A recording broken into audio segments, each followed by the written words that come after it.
এই যে লোকগুলা উপর দিকে তাকায় আছে, এদেরকে দেখে আপনাদের কি মনে হয়? এরা কি ইসরায়েল ফিলিস্তিনের যুদ্ধের পর লোকগুলা না খেয়ে আছে ওই হেলিকপ্টার দিয়ে কি উপর থেকে খাবার দিতেছে? না, এরা সার্কাস দেখতেছে।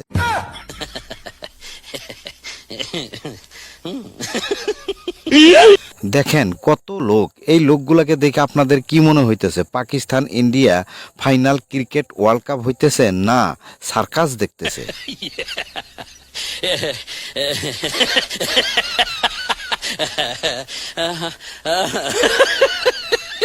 দেখেন বন্ধুরা, এখানে হাজার হাজার লোক, এই লোকগুলাকে দেখা আপনাদের কি মনে হইতেছে? বাংলাদেশের ইলিশ মাছ ইন্ডিয়ায় আসার জন্য এরা আন্দোলন করতেছে? না, সার্কাস খেলার টিকিট না পাওয়ায় এরা সার্কাস খেলার কাউন্টারের সামনে ঘোরাঘুরি করতেছে মনের দুঃখে। দেখেন তো বন্ধুরা, এখানে যতগুলা লোক আছে তার মধ্যে কিন্তু মেয়ে মানুষ বেশি। আর কেনই বা থাকবে না বা সার্কাস খেলা দেখতে আসবে না? যদি মেয়েদেরকে সার্কাস খেলা দেখার জন্য বাধা দেওয়া হয়, তাহলে বাড়ির যে সরকারি রেশন কার্ড আছে সেটা মেয়েরা বিক্রি করে ফেলাবে।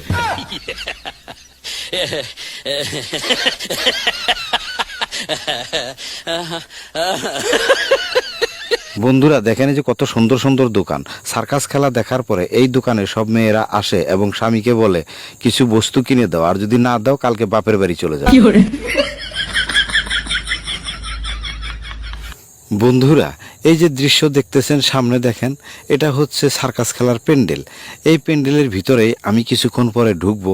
আমি কিন্তু টিকিট কেটে ঢুকবো, কিন্তু আপনাদেরকে এই সার্কাস খেলার ভিতর থেকে কিছু দৃশ্য বা কিছু খেলা আপনাদেরকে দেখাবো। হয়তো ভাবতেছেন আমার মতো আপনাদের টিকিট কেটে ঢুকতে হবে। না, আপনারা বাড়িতে বসে থেকে মোবাইলের মাধ্যমেই দেখতে পারবেন, শুধু একটু নেক পেট ভরাইতে হবে।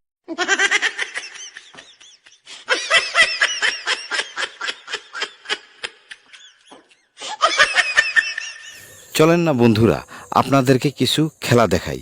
তবে এই খেলাগুলো দেখে যদি ভালো লাগে তাহলে ভিডিওতে একটা লাইক দেন আর শেয়ার করে দেন, যাতে ভিডিওটা সবাই দেখতে পারে।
কি করে